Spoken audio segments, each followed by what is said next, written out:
Bapak Ibu yang dikasihi oleh Tuhan, tadi saya mengajarkan tentang bagaimana tipu muslihat iblis sesi 1. Kita akan belajar di dalam selanjutnya. Saya cuman, ini hanya sebagai landasan. Yuk coba kita buka Kejadian 1 ayat 2. Kejadian 1 ayat 2, firman Tuhan berkata begini. Bumi belum berbentuk dan kosong.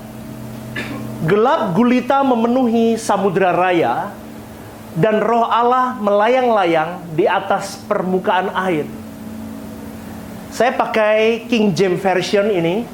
And the earth was without form and void. Saya ini aja, yang mau saya bahas yang ini. Di dalam teks aslinya, Ve'haaretz hayetah tohu vafohu, ve'hosek al pene tehom, ve'ruah Elohim, merahefet al pene hamayim.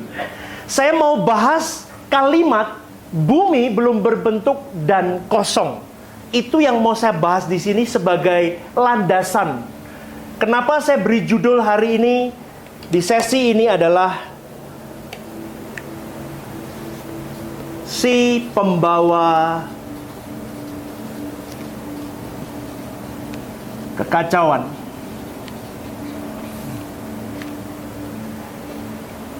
Kita sedang belajar bagaimana tadi sesi 1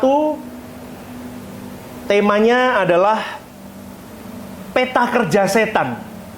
Kita belajar lagi hari ini sesi ini si pembawa kekacauan. Begini saudaraku, banyak orang berpikir bahwa ketika dia menjadi orang percaya, mereka tidak perlu membahas tentang bagaimana setan bermanuver dalam hidupnya. Banyak para teolog yang tidak sungguh-sungguh ingin mengajarkan tentang bagaimana kita menangani tipu muslihat setan ini dalam hidup kita. Di dalam Kejadian sampai Wahyu, kalau kita belajar di dalam firman Tuhan, saudaraku, firman Tuhan menuliskan tentang oknum ini secara menyebar di dalam Kejadian sampai Wahyu, dan itu banyak mengungkapkan bagaimana cara kerjanya. Dan kalau pengkhotbah, teolog, atau pembicara tidak berani sungguh-sungguh mengeksegesis, atau tidak berani sungguh-sungguh untuk belajar dari kebenaran ini, menafsir dengan benar, maka saya kira begini, kita hidup hari ini, saudaraku, seperti tadi saya gambarkan. Kita menjalani hari-hari hidup kita 70 to 80 years. Ini firman Tuhan yang ngomong loh. Bahkan kita hidup kurang dari ini. Setuju gak? Kita below than 70, kita sudah dipanggil Tuhan. Kita berada di liang balik kubur habis ini. Tapi kalau kita lihat, sebetulnya ini yang eternal life. Betul gak? More than 70, more than 80. Tetapi kenapa banyak orang hari ini hidup berkutat hanya di sini?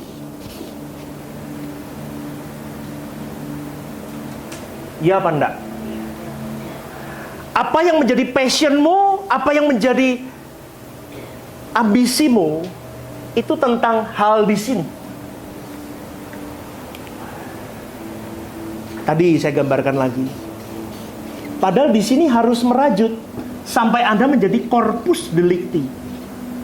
Nanti akan saya jelaskan untuk Bapak Ibu yang belum ikut ibadah 1, apa itu corpus delicti. Untuk menjejaki ini, saudaraku, usia rohanimu harus, kalau bisa, more dari usia jasmanimu. Jauh melampaui. Hari ini kalau usia saya 42 tahun jasmani, rohaniku harus more than 42. Paham gak, saudaraku? Kalau balance itu udah bagus. Tapi kalau Anda bisa more than jasmanimu, itu baik. Tetapi banyak orang yang tidak memperhitungkan, tidak mempermasalahkan, tidak mau peduli dengan usia rohaninya. Padahal usia rohani yang akan menguncimu masuk ke dalam kekekalan. Yang setuju katakan amin. Dan banyak orang tidak peduli dengan ini. Ini yang menjadi gambaran setan untuk membuat engkau dan saya hari-hari hidup tidak fokus kepada ini, saudara. Saya akan kembali ke sini, saya akan lanjut ke sini. Kalimat ini, saudaraku, di dalam Kejadian 1 ayat 2, ini sering ditafsirkan sebagai sebuah kejadian yang dahsyat. Ada kekacauan yang terjadi di jagat raya di momen ini terkait dengan pemberontakan Lucifer, Hillel bin Sakhar. Itu nama lainnya. Beberapa penafsir mengatakan begini, bumi belum berbentuk dan kosong. Di momen bumi belum berbentuk dan kosong itu sedang terjadi pergolakan di jagat raya. Ketika Hillel bin Sakhar itu memberontak kepada Elohim Yahweh. Ada pandangan itu. Saya tidak berkata no, saya juga tidak berkata yes. Ini hanya sebagai gambaran supaya kita masuk ke dalam nanti sesi-sesi minggu-minggu selanjutnya. Ada juga, saudaraku, dikatakan di dalam momen ini, momen ketika terjadi bumi ini belum berbentuk dan gelap. Kita gambar ini ya. V'haaretz hayetah tohu vafohu. Ini bahasa Ibrani. V'haaretz hayetah tohu vafohu. Ini kalau saya artikan lebih spesifik, itu artinya begini. Maka terjadi kekacauan. Bumi belum berbentuk dan kosong itu saya ganti dengan satu kalimat kalau ditafsirkan dalam bahasa aslinya. Itu lebih jelasnya begini. Maka terjadi kekacauan. Kekacauan itu terjadi karena iblis penyebabnya. Setuju nggak? Setuju ya? Hillel bin Sakhar itu sedang memberontak. Dari hal ini ada juga penafsir yang berkata begini. Pada waktu itu terjadi kekacauan, kacau balau, itu disebabkan karena pertama kejatuhan setan. Ada pandangan lagi yang kedua. Terjadi kekacauan itu menunjukkan bahwa memang Elohim Yahweh pada waktu itu belum mengatur atau belum disentuh oleh tangannya. Maka keadaannya kacau balau. Itu ada dua pandangan. Saya mengiyakan atau tidak? Saya tidak mengiyakan, saya juga tidak menidakkan. Itu pandangan dari beberapa teolog. Tetapi konsep dari semua teolog ini, saudaraku, saya mau ambil satu kalimat begini. Kata kosong itu belum berbentuk dan kosong. Kosong itu tohu, bukan tahu loh ya. Tohu itu kosong. Maunya tahu isi ya. Tohu itu kosong, yang artinya emptiness. Tapi kata ini lebih jelasnya begini, kacau sekali. Di momen Kejadian 1 ayat 2 ini boleh digambarkan begini. Itu keadaan di mana bumi belum tersentuh, bumi belum ada kehidupan dan keadaannya kacau sekali. Ada teori yang ketiga. Teori ketiga yang mengatakan bahwa itu adalah peristiwa Big Bang. Tahu nggak, saudaraku? Lu kok nggak tahu baca buku ya? Peristiwa Big Bang, peristiwa di mana ada ledakan yang begitu dahsyat di muka bumi ini, yang pernah terjadi dentuman di alam semesta, itu yang mengawali terbentuknya alam semesta. Tapi it's okay. Mau pandangan apapun, saya cuma mau berkata begini. Keadaan seperti apapun, saya cuma mau berkata begini. Konsep creatio ex nihilo, artinya diciptakan dari keadaan tidak ada menjadi ada. Itu benar-benar terlihat di dalam Kejadian 1 ayat 2 ini.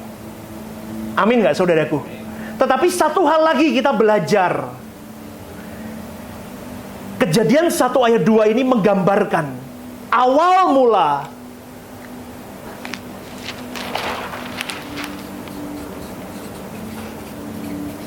manuver iblis.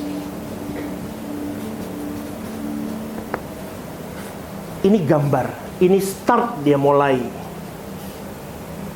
Yang setuju katakan amin. Kejadian 1 ayat 2 ini menggambarkan iblis mulai start bermanuver di muka bumi ini. Begini saudaraku, semua keadaan yang terjadi di dalam hidupmu dan hidupku dan terjadi di dalam muka bumi ini ada di dalam kontrol dan monitor Allah. Seandainya semua teori itu betul pun, yang terpenting adalah begini, kita dapat belajar dengan jelas bahwa kalau ada si iblis, maka kekacauan terjadi. Yang setuju katakan amin.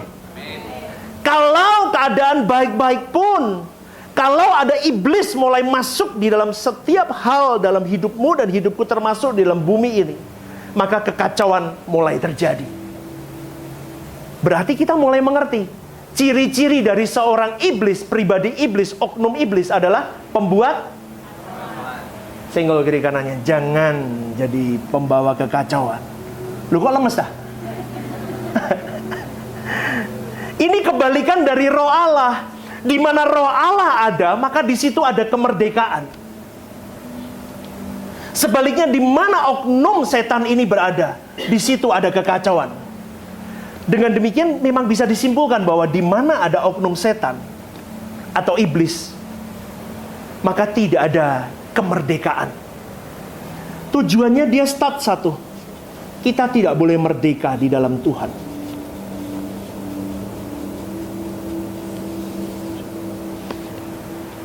Setan tidak boleh mengizinkan engkau dan saya seperti Yesus.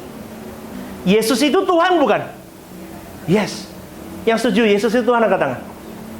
Yes. Yesus itu juru selamat bukan?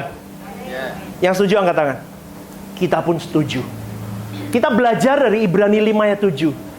Di dalam hidup Yesus sebagai apa? Sama nggak sama kita? Sama. Yesus telah mempersembahkan doa dan permohonan dengan ratap tangis dan keluhan kepada Bapa. Dianya ini Bapa. Berarti ketika dia datang ke muka bumi ini, ketika diperanakkan oleh Roh Kudus, dia jadi manusia seperti engkau dan saya. Dia tidak bisa hidup tanpa Bapanya. Setuju ya? Biar kita sama dulu. Jadi ketika ini jelas, nanti kita akan melanjut, kita mengerti keselamatan kita sampai di titik mana. Dan karena kesalehan Yesus, Yesus telah didengarkan. Ayat 8. Ini harus dijelaskan supaya ngerti. Dan sekalipun Yesus adalah huios, anak Allah yang sah. Saya sudah ajarkan kan grading anak Allah itu. Dari anak gampang sampai anak Allah yang sah. Anak yang berkenan di mata Bapa Elohim Yahweh. Yesus telah belajar menjadi apa? Pengikut Kristus harus punya ketaatan dari apa yang telah dideritanya. 9 terakhir. Dan sesudah Yesus mencapai kesempurnaannya. Kapan Yesus sempurna? Ketika dia mati di kayu salib. Dia baru sempurna. Jadi Bapak Ibu harus tahu, setelah Yesus dan sesudah Yesus mencapai kesempurnaannya, ia menjadi pokok keselamatan yang abadi bagi semua orang yang taat kepadanya. Artinya begini, Yesus jadi corpus delicti pertama. Saya ulang sekali lagi. Tadi ibadah pertama. Coba tampilin. Bentar.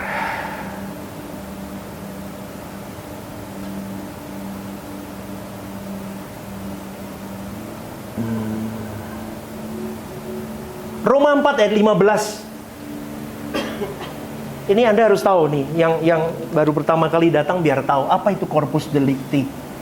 Dan Yesus nomor 1, baru satu-satunya manusia yang bisa menjadi corpus delicti-nya Elohim Yahweh, Allah Bapa. Karena hukum Taurat membangkitkan murka, tetapi di mana tidak ada hukum Taurat, di situ tidak ada juga pelanggaran. Taurat itu seperti hukum yang tertulis. Gak boleh ini, gak boleh itu, paham gak?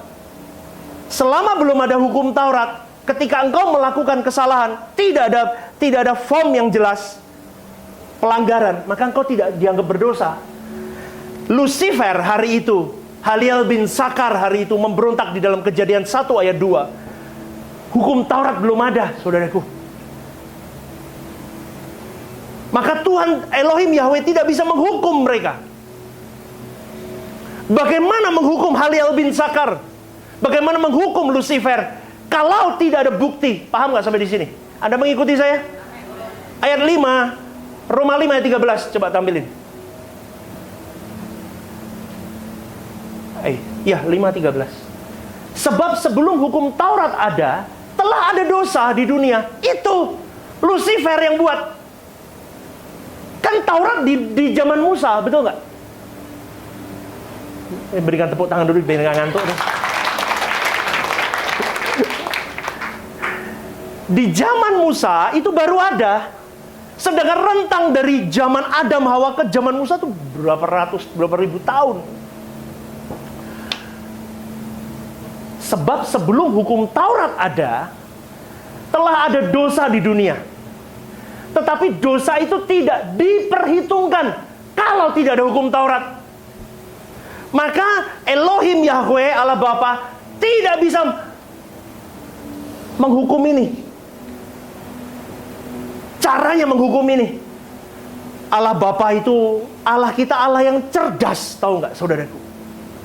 Dia bermanuver bagaimana ini bisa masuk dalam penghukuman. Maka diciptakanlah keselamatan itu. Nah, dibuatlah keselamatan. Sebelum ini didatangkan Adam. Adam ini digadangkan oleh Bapa supaya jadi corpus delicti. Artinya begini, sebagai contoh corpus delicti adalah gini, fakta yang membuktikan bahwa suatu kejahatan atau suatu kesalahan telah dilakukan. Itu corpus delicti, tujuannya itu. Manusia diciptakan untuk mengalahkan iblis. Kau dan saya hari ini hidup supaya jadi ini, bukan jadi bos, bukan kaya di dunia, bukan hidup menurut hidupmu sendiri, tapi kau hidup harus jadi corpus delicti, jadi partner kerja tuh Allah Bapa bersama dengan Tuhan Yesus untuk menghukum ini. Maka saudaraku, Adam digadangkan bisa. Ingat Kejadian 1 ayat 2, manuver iblis sudah ada. Hawa kena. Gagal. Adam gagal karena Hawa. Maka Hawa hati jangan jadi Loh, amin enggak? Amin. Kalau zaman sekarang tidak ngomong pembisik, setan berikan tepuk tangan. Sekarang pembisiknya namanya apa? Setan Saya enggak ngomong loh, saya cuma setan Anda yang ngomong bantal gitu sendiri. Setan bantalnya Adam buat dia gagal.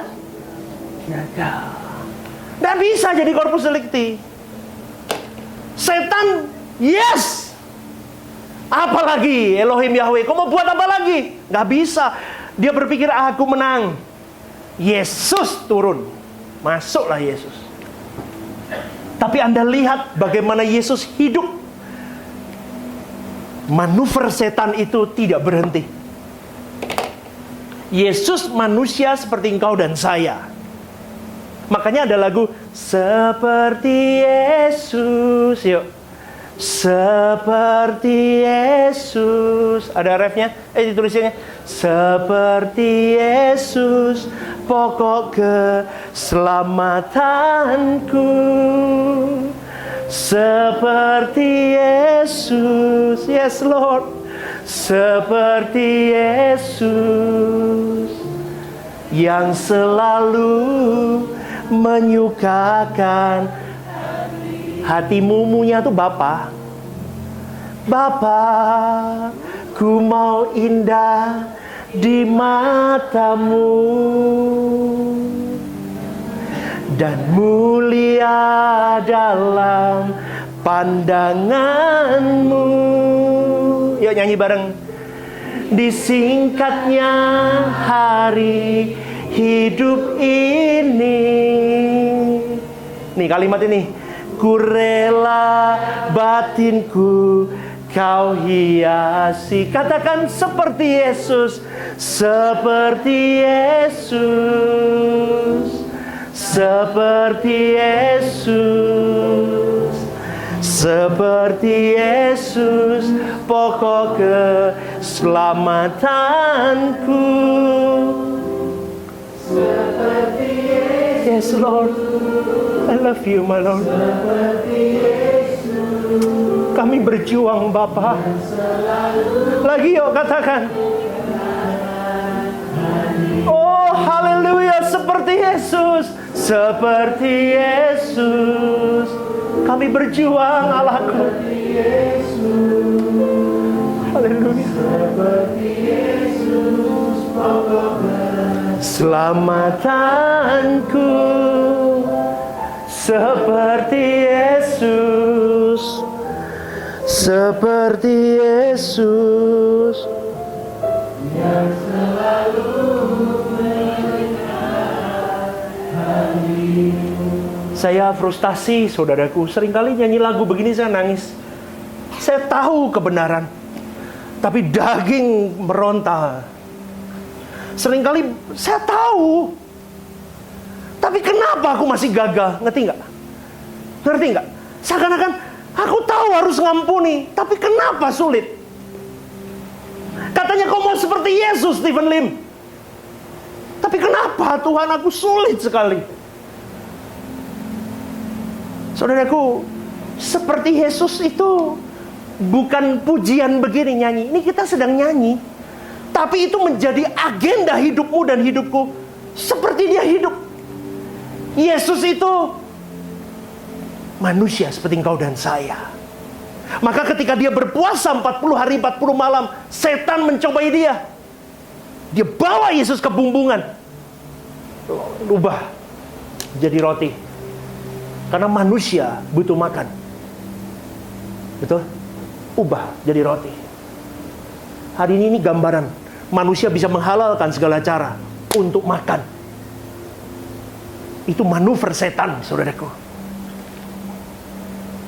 Yang kedua, lompatlah kau dari bumbungan bait Allah, maka malaikat-malaikat akan menatangmu. Yang ketiga, setan berkata, sembahlah aku. Coba, itu menggambarkan manusia itu serakah, saudaraku. Dan Yesus hari itu, dia tahu manuver setan. Hanya kau iblis.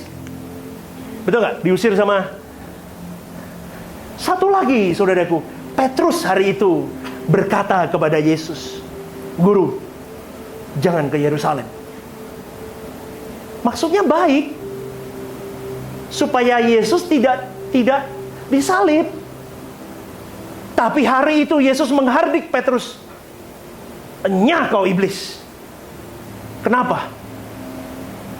Karena akan menggagalkan. Hari ini, saudaraku, kita belajar manuver setan itu tidak selalu terlihat kacau juga. Tapi akan berakibat kacau. Setuju nggak? Kelihatannya baik, tapi kacau. Kita harus punya konsep yang jelas bahwa kau harus ada di dalam tudung ilahi, kawasan ilahi, setiap saat. Kalau tidak, saudaraku, manuver iblis akan bermain dengan lincahnya dalam hidupmu dan hidupku. Karena jelas firman Tuhan berkata, Iblis itu seperti singa yang mengaum mengelilingi engkau dan saya. 1 detik kita meleset dari hadirat Allah, maka engkau dan saya akan habis. Dan ingat saudaraku, Yesus menang.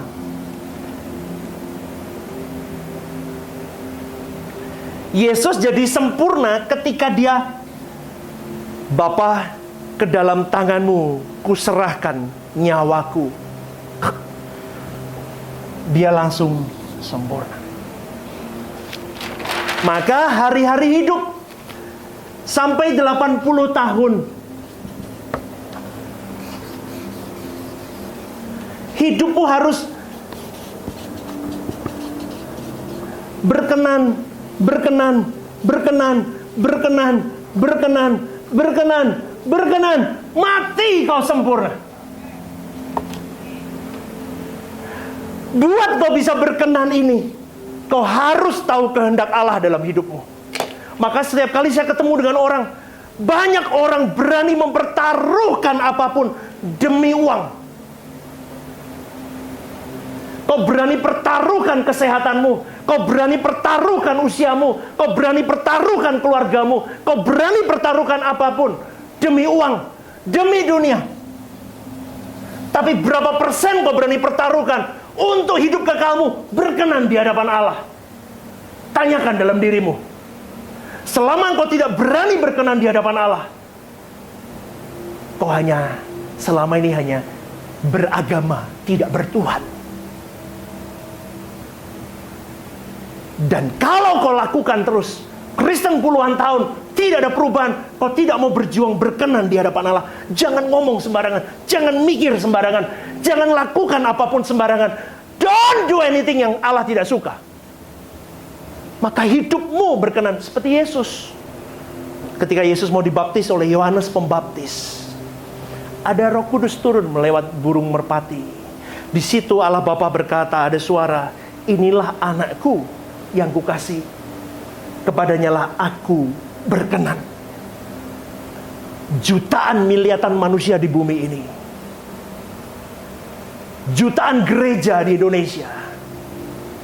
Pastikan gereja ini, setiap kita pribadi lepas pribadi, menjadi pribadi yang mencuri perhatian Tuhan setiap kali kita ibadah. Amin. Berikan tepuk tanganmu yang terbaik. Orang yang mencuri perhatian Tuhan itu dimulai dengan kekudusan hidup. Setan mati tidak bisa bergerak kalau kau kudus. Kau mau model santet apapun tidak akan masuk, saudaraku. Bahkan ketika di dalam kekudusanmu, kau berjalan di situ, di lorong gelap pun sekalipun, setan tidak bisa bergeming dalam hidupmu. Hari ini bukan setan yang wah gitu nakutin, enggak, saudaraku. Amin. Siapa yang takut ke kamar mandi sendirian? Wah, tenang ya. Siapa yang takut sendirian di kamar mandi? Enggak ada. Aduh, bagus. Siapa yang takut sama setan bantal?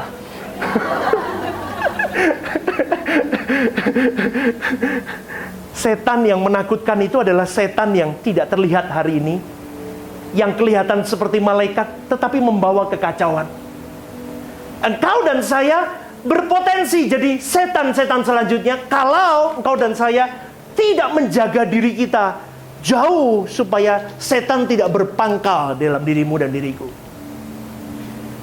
Wahyu 3 ayat 12 dikatakan begini, barang siapa menang, ia akan kujadikan soko guru di dalam bait suci Allahku, dan ia tidak akan keluar lagi dari situ. Dan padanya akan kutuliskan nama Allahku, nama kota Allahku, yaitu Yerusalem baru, yang turun dari surga, dari Allahku, dan namaku yang baru. Wahyu 3:21 dikatakan, barang siapa menang, ia akan kududukan bersama-sama dengan aku di atas tahtaku, sebagaimana aku pun telah menang dan duduk bersama-sama dengan Bapakku di atas tahtanya. Wahyu 3 ayat 5 dikatakan, barang siapa menang, ia akan dikenakan pakaian putih yang demikian. Aku tidak akan menghapus namanya dari kitab kehidupan, melainkan aku akan mengaku namanya di hadapan Bapakku dan di hadapan para malaikatnya. Wahyu 2:26, barang siapa menang, dan melakukan pekerjaanku sampai kesudahannya. Kepadanya akan kukaruniakan kuasa atas bangsa-bangsa. Coba saudaraku, firman Tuhan mengajak kita untuk menang. Menang dalam hal apa, pastor? Hari-hari hidup. Kau berjuang tiap hari. Kau mau tidak mau, kau harus berjuang every day, every minute, every second of your life untuk engkau hidup. Aku tidak mau lukai perasaan Tuhan. Kalau aku ngomongin orang, aku melukai dia. Kalau aku membalas kejahatan dengan kejahatan, aku melukai perasaannya. Maka Yesus itu sampel penuh pokok keselamatan. Boleh dikatakan begini, Yesus mau ngomong begini, nak, Stephen Lim, kalau kau mau selamat, kalau kau mau menginjakkan dirimu suatu hari di langit baru, bumi baru, LB3, ikuti bagaimana aku hidup.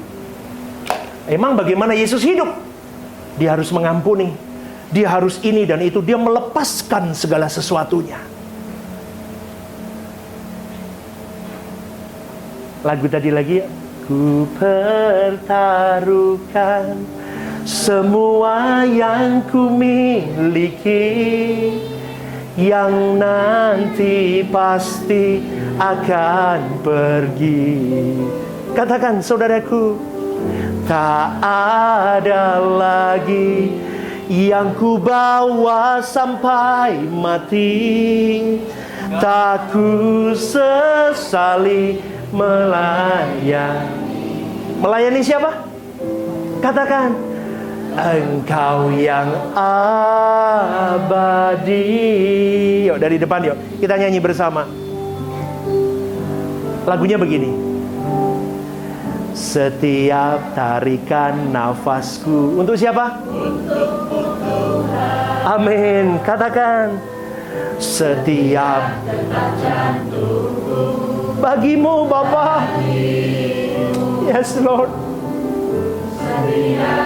I love you my Lord.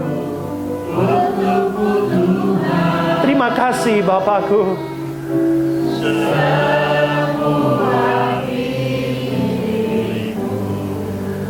Tuhan alasanku, alasanku hidup. Yes Lord, hanya Kau tujuanku.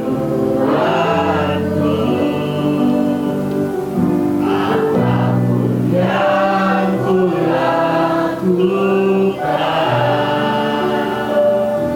untuk kemuliaan-Mu.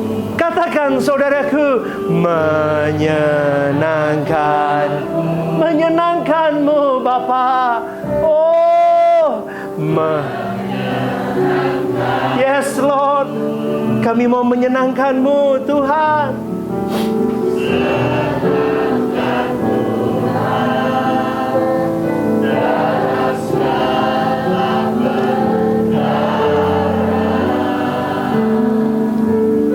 Menyenangkan-Mu Bapakku, lagi senangkan-Mu. Oh haleluya.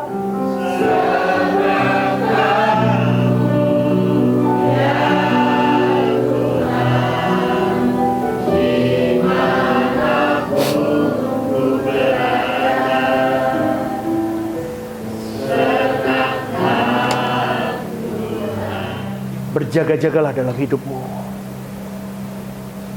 Setan tidak akan pernah berhenti sampai akhir dunia ini selesai. Setan mau menggagalkan dirimu dan diriku untuk menjadi corpus delicti Tuhan. Hari ini jarang ada mimbar-mimbar gereja yang mengajarkan bagaimana kau hidup suci berkenan. Itu tipu daya setan, supaya gereja dan jemaatnya semakin cinta dunia, semakin diparkir di dunia ini. Bagaimana mengalami mujizat di muka bumi ini. Pagi hari ini saudaraku, dengan kasih, kita harus reuni suatu hari di langit baru, bumi baru. Kita bersama di situ.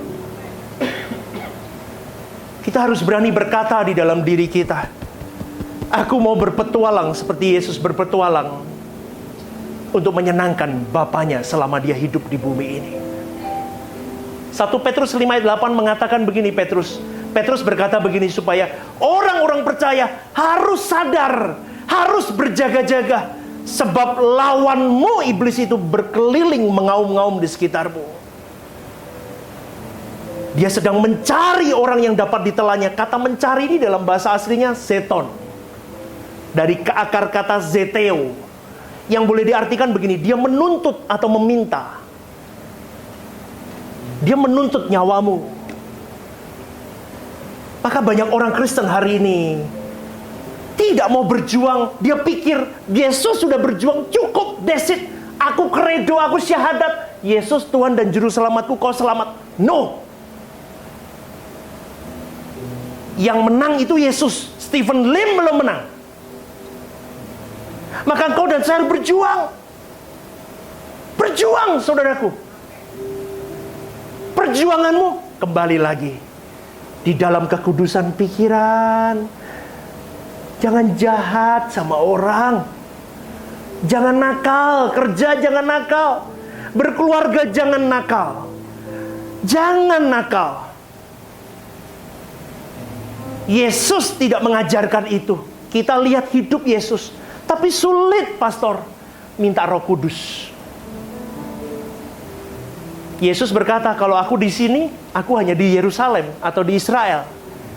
Tapi tidak bisa kemana-mana, maka aku naik ke surga. Kuutus Roh Kudus. Roh Kudus dimanapun bersama dengan kita. Kalau kita tidak bisa seperti Yesus, mampu kalau kita minta Roh Kudus, aku mau mengampuni orang itu. Kenapa ya Tuhan, aku udah baik sama orang itu, dia menjahati aku terus. Bocengli. Gitu. Dunia ini banyak yang bocengli apa cenglinya? Sehingga kiri kanannya, jangan bocengli jadi orang. Jangan bocengli, udah dikasih baik-baik, jangan tusuk dari belakang. Amin nggak? Tahu, bocengli itu bahasa Jerman. Nggak bisa ngampuni. Firman Tuhan berkata apa? 70 times 7. Nggak bisa, pastor.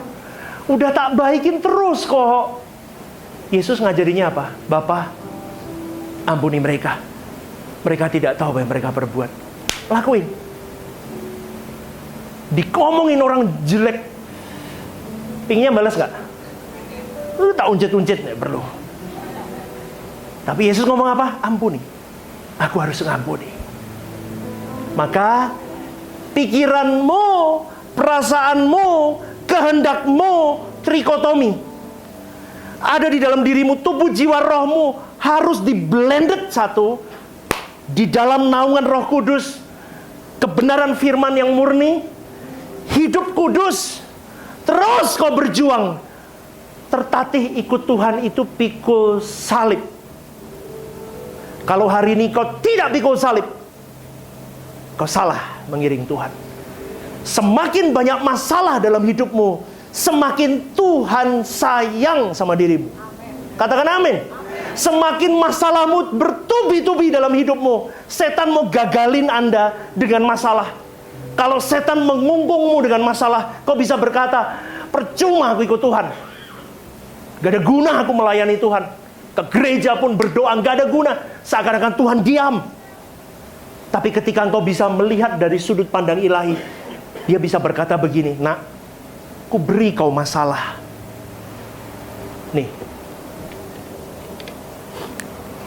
Nih saudaraku,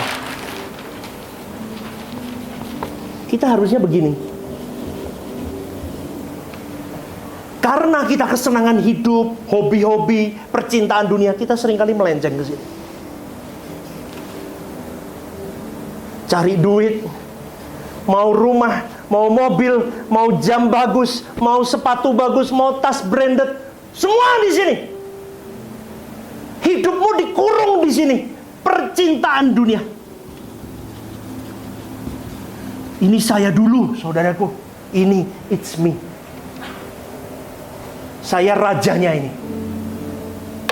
Apalagi anak-anak yang hidupmu di dalam keluarga yang tidak mampu. Biasanya kalau sukses, dia akan balas dendam di sini. Dia akan beli apa yang dia beli. yang selama ini dia pendam, betul nggak? Dia akan balas dendam. Hidupmu bisa di sini, saudaraku. Ini manuver setan. Remuk hidupmu kalau kau tidak berani. Ketika ada masalah di dalam pekerjaanmu, itu cara Tuhan, nak balik nak. Ketika ada masalah di keluargamu, ketika ada masalah di sini, di situ, di sini, tujuannya nak balik nak. Fokus ke aku nak. Fokus ke aku nak. Bapa itu menangisi jiwa kita, saudaraku. Saya kadang kalau berdoa di hadapan Tuhan, saya berkata, Lord, siapa aku sampai kau bawa aku di titik ini?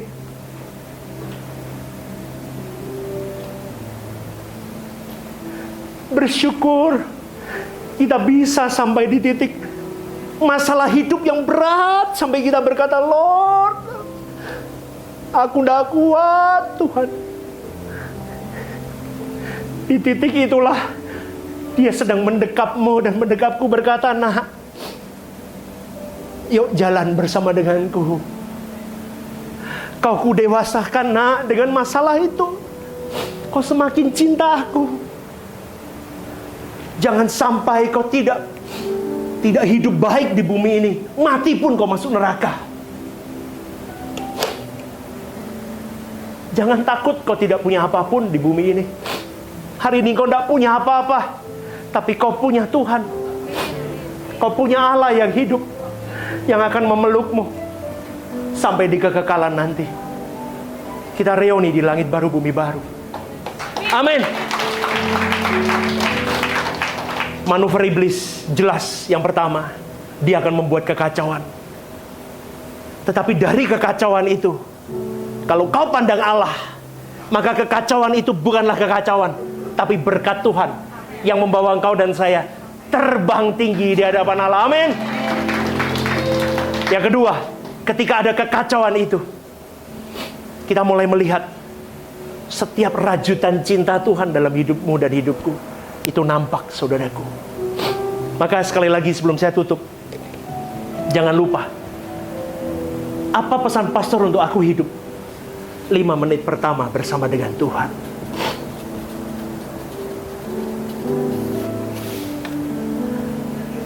Ini yang mengubah hidupku, saudaraku. Hari ini dunia boleh gonjang-ganjing di depan saya. 2022 saya mulai dengan 5 menit pertamaku ini. Ketika hidupku hancur lebur. Hari ini mau dibawa ke palung laut terdalam pun, ke gunung tinggi sekalipun, tidak mengubah cintaku kepada Tuhan. Kita berjuang bersama, amin. Amin. Kita mau gila-gilaan buat Tuhan, amin. Minggu depan kita akan belajar sesi kedua lebih dalam. Ini hanya kulitnya, saudaraku. Mau tidak mau, karena saya harus menyampaikan. Ya, oke. Anda diberkati Tuhan. Yuk, bangkit berdiri yuk.